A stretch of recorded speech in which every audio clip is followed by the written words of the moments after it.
Gros sujet ce lundi avec la politique internationale encore et toujours. Je ne vais pas vous parler du prix du carburant. On va essayer d'aller un peu plus loin, un peu plus haut dans le débat que juste l'histoire de la TVA sur le carburant.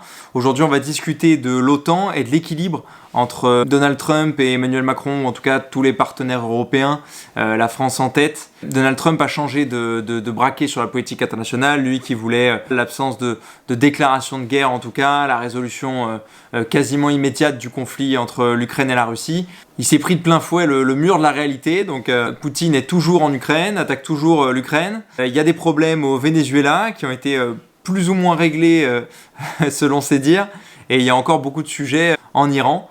Parce qu'en fait, l'opération qui consistait à empêcher les Iraniens à construire une arme atomique et éventuellement aussi à changer de régime n'est qu'à moitié réussie, et les Iraniens continuent à avoir un stock très important d'uranium enrichi. Et de l'autre côté, il n'y a pas de changement de régime, c'est-à-dire que le peuple iranien ne s'est pas du tout levé pour changer le régime, ou en tout cas n'a pas réussi. Donc ça crée un peu de tension parce que les Européens, eux, veulent plus de paix, en tout cas de stabilité, surtout vis-à-vis du prix du carburant, qui est un vrai sujet, parce que les États-Unis lancent des opérations comme ça au Moyen-Orient, parce qu'eux, ils produisent leur propre pétrole. Ils subissent pas tant que nous la hausse des prix du carburant, alors que les Européens le subissent vraiment de plein fouet. Donc ça fait un peu grincer des dents du côté européen. Les chefs d'État discutent pour essayer de trouver une solution à la réouverture du détroit d'Ormuz.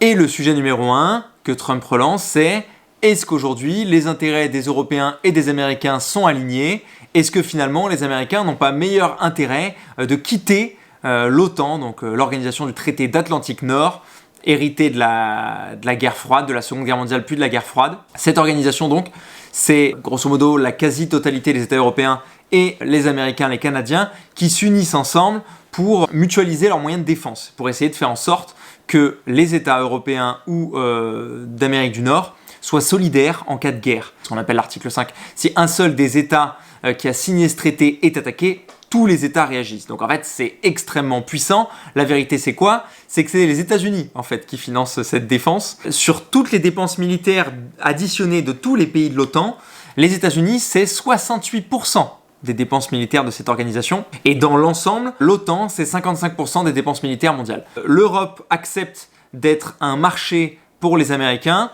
et en échange est défendue par les Américains. Les Américains se disent: pourquoi on a autant besoin de financer la défense européenne? Après tout, c'est des grands garçons. On a des États qui sont très puissants, je pense à la France, mais je pense à d'autres États comme la Pologne, comme l'Allemagne, comme le Royaume-Uni, même s'ils sont plus membres de l'Union européenne, ça reste une très grande puissance militaire. Donc voilà, il y a plusieurs pays qui ont des moyens technologiques, en hommes, des moyens financiers.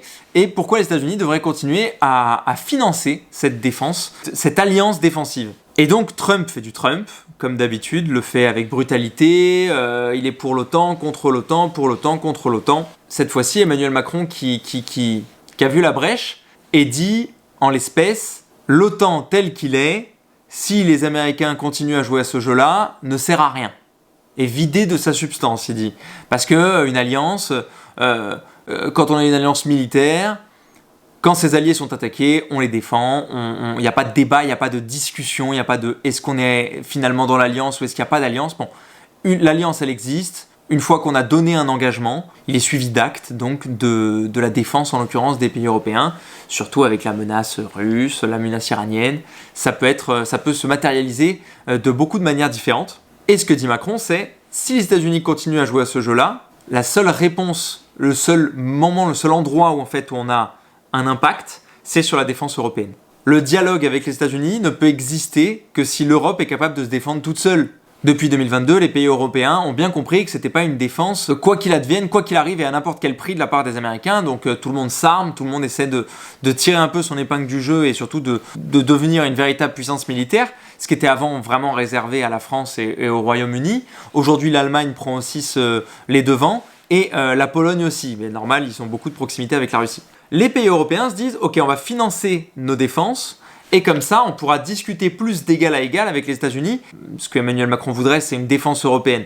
La vérité, c'est surtout que c'est un moyen de la part de Donald Trump de pousser les pays européens à prendre plus de l'effort de guerre américain. Et finalement ça marche, parce que finalement la réponse des Européens, ça va être de stimuler leurs propres dépenses militaires, leur propre industrie militaire, et peut-être que finalement ça va rééquilibrer cette alliance. Et j'y mets quand même un bémol, c'est que comment ça se fait qu'en ces périodes d'instabilité, tant d'Européens continuent à acheter des équipements américains? Je pense évidemment aux avions de chasse. Pourquoi ils ne préfèrent pas le Rafale au F-35?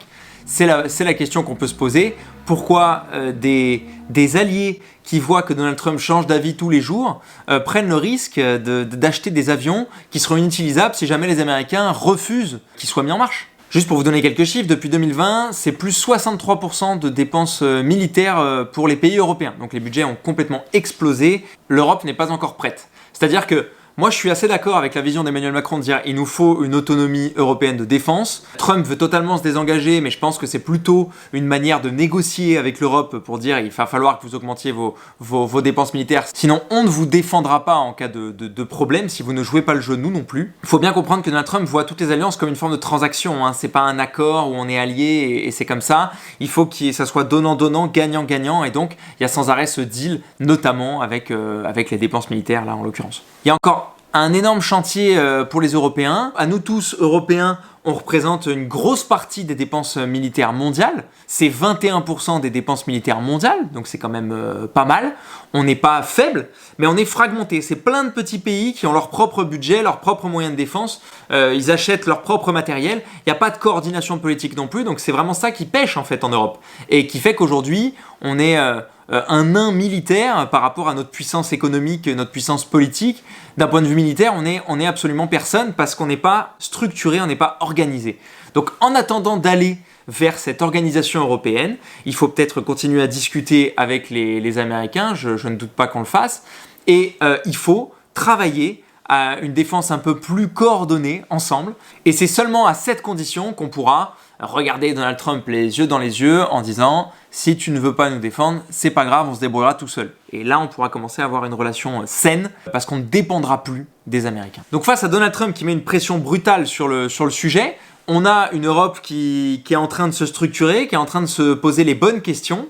On dépend encore beaucoup des États-Unis, on dépend encore beaucoup de l'industrie américaine pour s'équiper.